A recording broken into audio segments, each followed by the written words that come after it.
അതുകൊണ്ടാണ് ഈ ജനം പിൽക്കാലത്ത് വിടുവിക്കപ്പെട്ടപ്പോൾ 7 ഉത്സവങ്ങൾ ഇവർക്ക് ചട്ടമായി ദൈവം കൊടുത്തു. നിങ്ങൾക്ക് പേരുകൾ അറിയാം, എങ്കിലും ഞാൻ ഓർമ്മ പുതുക്കാൻ വേണ്ടി ആ 7 ഉത്സവങ്ങളുടെ പേരുകൾ മാത്രം പറയും. ഒന്നാമത്തെ പെരുന്നാൾ ഫീസ്റ്റ് ഓഫ് പാസോവർ, പെസഹ പെരുന്നാൾ. അത് എബ്രായ മാസങ്ങളിലെ 1-ാം മാസമായ ആബീബ് മാസം അല്ലെങ്കിൽ നീസാൻ മാസം 14-ാം തീയതിയാണ് ഫീസ്റ്റ് ഓഫ് പാസോവർ കൊണ്ടാടുന്നത്, പെസഹ പെരുന്നാൾ.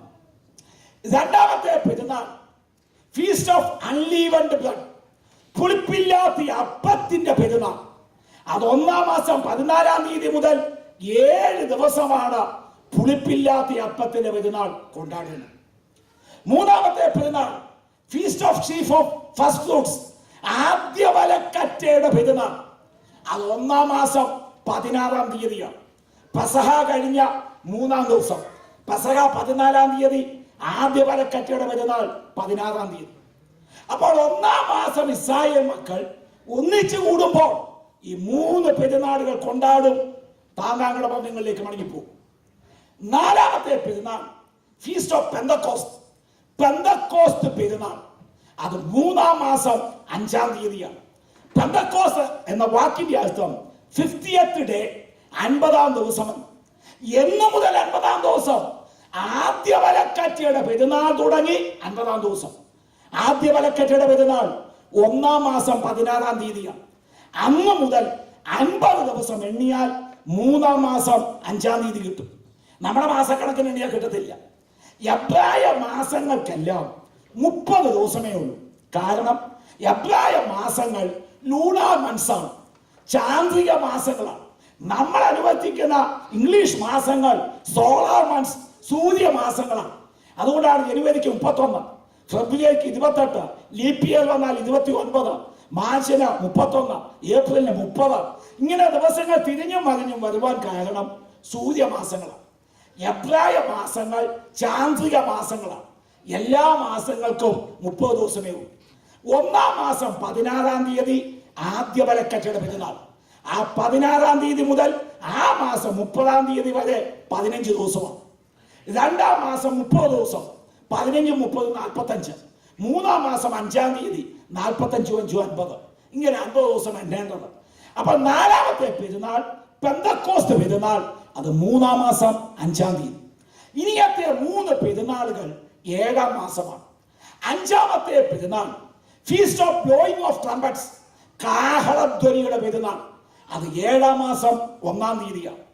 6-ാമത്തെ പെരുന്നാൾ ഗ്രേറ്റ് അറ്റോൺമെന്റ് ഡേ, മഹാപാപപരിഹാര ദിവസം. അത് 7-ാം മാസം 10-ാം തീയതിയാണ്.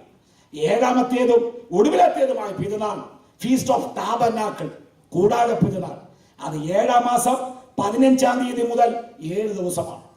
ഇങ്ങനെ ആണ്ടിൽ 3 പ്രാവശ്യം ഒന്നിച്ചുകൂടി 7 പെരുന്നാളുകൾ കൊണ്ടാടി ദൈവസന്നിധിയിൽ സന്തോഷിക്കും. പെരുന്നാളുകളുടെ ആകത്തുക ദൈവസന്നിധിയിൽ സന്തോഷിക്കുക എന്നുള്ളതാണ്. സങ്കീർത്തനത്തിലെ വാക്യമുണ്ട്, ഉത്സവം ആചരിക്കുന്ന പുരുഷാരത്തിന്റെ സ്തോത്രവും സന്തോഷവുമായ സ്വരത്തോടുകൂടി. ഉത്സവം ആചരിക്കുന്ന പുരുഷാരത്തിന് സന്തോഷമുണ്ട്. മിസ്രയീമിന്റെ അടിമത്തത്തിൽ കടന്ന ജീവിതം കഴിച്ചുപോയ കയ്പുകൾ മറന്ന് ദൈവസന്നിധിയിൽ സന്തോഷിക്കുവാൻ ദൈവം നിയമിച്ചു കൊടുത്ത സന്തോഷ ദിവസങ്ങളാണ് ഇസ്രായേൽ മക്കളുടെ ഉത്സവ ദിവസങ്ങളെങ്കിൽ ദൈവം നമ്മെ പിശാചിന്റെ അടിമത്തത്തിൽ നിന്ന് വിടുവിച്ചത് ദൈവസന്നിധിയിൽ സന്തോഷിക്കുവാനാണ്. അങ്ങനെയെങ്കിൽ നമ്മുടെ സന്തോഷമേത്? റോമാലേഖനം 14-ാം അധ്യായം 17-ാം വാക്യം, ദൈവരാജ്യം ഭക്ഷണവും പാനീയവുമല്ല, നീതിയും സമാധാനവും പരിശുദ്ധാത്മാവിൽ സന്തോഷവും അത്രേ. ദൈവം നമുക്ക് തന്നിരിക്കുന്ന സന്തോഷമെന്ന് പറയുന്നത് ആത്മാവിൽ ദൈവത്തെ ആരാധിക്കുന്നതാണ്. അതുകൊണ്ടാണ് അഭിഷേകം പ്രാപിച്ച ദൈവമക്കളാകുന്ന ഞാനും നിങ്ങളും സ്ഥലം മറന്ന് പരിസരം മറന്ന് ദൈവത്തെ സ്തുതിക്കുവാൻ കാരണം നമ്മുടെ കയ്പുകൾ മറക്കുന്നത് ദൈവത്തെ സ്തുതിച്ച് ആരാധിക്കുമ്പോൾ. ദൈവത്തെ ആരാധിപ്പാനാണ് ദൈവം നമ്മളെ വിടുവിച്ചത്. യഹോവയുടെ പെട്ടകം ഒബേദദോമിന്റെ ഭവനത്തിൽ നിന്ന് ദാവീദ് കൊണ്ടുവരിക. 3 മാസമേ ഒബേദദോമിന്റെ ഭവനത്തിൽ ഈ പെട്ടകം ഇരുന്നുള്ളൂ. ദൈവം ഒബേദോമിനെയും കുടുംബത്തെയും അനുഗ്രഹിച്ചു എന്ന് കണ്ടപ്പോൾ ദാവീദ് പിന്നെയും ചെയ്തു. പെട്ടകം എടുപ്പിച്ചു. ശുദ്ധീകരിച്ച ലേവി പുരോഹിതന്മാരുടെ ചുമലിൽ ഈ പെട്ടകം വെച്ചു. അവർ ആദ്യ ചൂട് വെച്ചപ്പോൾ ദാവീദ് യഹോവയ്ക്ക് ഹോമയാഗങ്ങൾ അർപ്പിച്ചു. ദാവീദ് പഞ്ഞുനൂലങ്കി ധരിച്ച് കുതിച്ച് പെട്ടകത്തിന് മുമ്പിൽ നൃത്തം ചെയ്യുക. നൃത്തം ചെയ്യുന്നതിനിടയ്ക്ക് ദാവീദ് ജനത്തെ നോക്കി ഇങ്ങനെ വിളിച്ചു പറഞ്ഞു, പണ്ട് നാം ഈ പെട്ടകം ഒന്ന് കൊണ്ടുപോകും. അന്ന് യഹോവ നമ്മുടെ ഇടയിൽ ഒരു ഛേദം അയച്ചു. അന്ന് നാം അവനെ വ്യവസ്ഥ പ്രകാരമല്ലല്ലോ അന്വേഷിച്ചത്. സംഭവം നമുക്കറിയാം. കുന്നിന്മേലുള്ള അബീനാദാബിന്റെ വീട്ടിൽ നിന്ന് പെട്ടകം കൊണ്ടുവന്നതാണ്. കാളവണ്ടിയല്ല കൊണ്ടുവന്നത്. കാള വിതണ്ടു. ഉസ അവിവേകം കാണിച്ചു. ഉസ പട്ടു വീണു.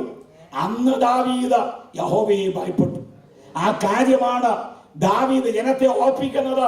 അന്ന് നാം ദൈവത്തെ വ്യവസ്ഥ പ്രകാരം അല്ലേ അന്വേഷിച്ചത്. ഇപ്പോഴോ വ്യവസ്ഥ പ്രകാരം പെട്ടകം കൊണ്ടുവരിക.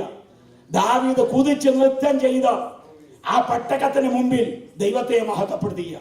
ആ ഘോഷയാത്ര ദാവീദിന്റെ നഗരത്തിൽ പ്രവേശിച്ചു. പട്ടണത്തിലെ ബഹളം കേട്ടിട്ട് ദാവീദിന്റെ ഭാര്യ മീഖൽ, ശൗലിന്റെ മകൾ, കിളിവാതിൽ കൂടെ നോക്കുമ്പോൾ തന്റെ ഭർത്താവ് ഇസ്രായേലിന്റെ രാജാവ് വഴി കടന്ന് തുള്ളുന്നു, ചാടുന്നു, ഡാൻസ് കളിക്കുന്നു. ഇത് രാജ്ഞിക്ക് അഭിമാന പ്രശ്നമായി, നാണക്കേടായി. ഇസ്രായേലിന്റെ രാജാവ് വഴി കടന്ന് ചാടുകയും തുള്ളുകയും ചെയ്യുക.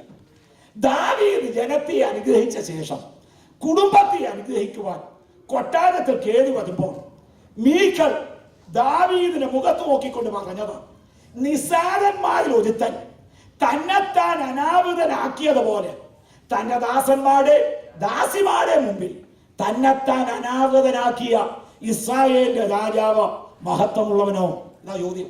എന്ന് പറഞ്ഞാൽ, നിനക്ക് നാണമില്ലായിരുന്നോ നിന്റെ ദാസന്മാരുടെയും ദാസിമാരുടെയും മുമ്പിൽ കടന്ന തുള്ളാനും ചാടാനും ഡാൻസ് കളിക്കാനും ഭയങ്കര മഹത്വമായി പോയി. ഇത് കേട്ട ഉടനെ ദാവീദിന്റെ മറുപടി എന്റെ ഭാഷയിൽ പറയാൻ പോവുക, എടി ഒത്തിരി നാണക്കേടായി പോയെങ്കിൽ ഇനി ഞാൻ ഈ പരിപാടിക്കില്ല. അങ്ങനെയല്ല പറഞ്ഞത്. നിന്റെ അപ്പനെ ഈ കൊട്ടാരത്തിൽ നിന്ന് ഇറക്കി വിട്ടിട്ട് നിന്റെ അപ്പനിരുന്ന സിംഹാസനത്തിൽ നിന്റെ ഭവനത്തിൽ നിന്ന് ഒരു വ്യക്തിയെ പോലും തിരഞ്ഞെടുക്കാതെ മരുഭൂമിയിൽ ആടുകളെ മേയിച്ച് നടന്ന എന്നെ എന്റെ ദൈവം തിരഞ്ഞെടുത്ത് നിന്റെ അപ്പന് പകരം രാജാവാക്കിയെങ്കിൽ എന്നെ ഉയർത്തിയ ദൈവത്തിന്റെ മുമ്പിൽ ഞാൻ നൃത്തം ചെയ്യും. ഇതിനധികം നൃത്തം ചെയ്യും. നീ പറയുന്ന ദാസന്മാരുടെ മുമ്പിൽ എനിക്ക് മഹത്വമുണ്ടാവും. ആരാധന അവസാനിപ്പിക്കുമെന്നല്ല പറഞ്ഞത്, ഇതിലധികം നൃത്തം ചെയ്യും. കാരണം ദാവീദിന് ഒന്നറിയാം, ഞാൻ രാജാവ് ജനത്തിന് മാത്രമാണ്. ദൈവത്തിന്റെ മുമ്പിൽ ഞാൻ രാജാവല്ല. ദൈവത്തിന്റെ മുമ്പിൽ ഞാൻ വരുമ്പോൾ ഇസായിയുടെ 8ാമത്തെ മകനാണ്. ജനത്തിന്റെ മുമ്പില് എനിക്ക് രാജാവ് കളിക്കാനൊക്കത്തുള്ളൂ. ദൈവം മുമ്പാകെ ഞാൻ രാജാവല്ല. ഇസായിയുടെ 8ാമത്തെ മകനാണ്. ആ ചിന്ത അവനെ വധിക്കുമ്പോൾ രാജവസ്ത്രം താഴ്ത്തി വയ്ക്കും, ദൈവത്തെ സ്തുതിക്കും. ദൈവം നമ്മളെ എത്ര കണ്ട് ഉയർത്തട്ടെ. ആത്മീയമായിട്ടും ഭൗതികമായിട്ടും ദൈവം നമ്മെ ഉയർത്തട്ടെ. ദൈവസന്നിധിയിൽ കടന്നു വരുമ്പോൾ ദാവീദിന്റെ മനോഭാവം നമ്മുടെ മനോഭാവമായിരിക്കും. സ്തോത്രം. നമ്മുടെ ദുഃഖം മാറുന്നത് ആത്മാവിൽ ദൈവത്തെ സ്തുതിക്കുന്നു. ഇസ്രായേൽ മക്കളെ ദൈവം വിടുവിച്ചതിന്റെ 3ാമത്തെ ഉദ്ദേശം ഉത്സവം കഴിപ്പാൻ, ദൈവസന്നിധിയിൽ സന്തോഷിക്കുവാൻ. മിസ്രൈമിന്റെ അടിമത്തത്തിൽ കടന്ന ഇസ്രായേൽ മക്കളെ ദൈവം മോശ മുഖാന്തരം വിടുവിച്ചതിന്റെ 4ാമത്തെ ഉദ്ദേശം. പുറപ്പാട് പുസ്തകം 5-ാം അധ്യായം 3-ാം വാക്യം. അതിന് അവർ, എബ്രായരുടെ ദൈവം ഞങ്ങൾക്ക് പ്രത്യക്ഷനായി വന്നിരിക്കുന്നു. അവൻ മഹാമാരിയാലോ വാളാലോ ഞങ്ങളെ ദണ്ഡിപ്പിക്കാതിരിക്കേണ്ടതിന് ഞങ്ങൾ 3 ദിവസത്തെ വഴി മരുഭൂമിയിൽ പോയി ഞങ്ങളുടെ ദൈവമായ യഹോവയ്ക്ക് യാഗം കഴിക്കട്ടെ എന്ന് പറഞ്ഞു. ഇതിനാണ് ഇസ്രായേൽ മക്കളെ വിടുവിച്ചത്.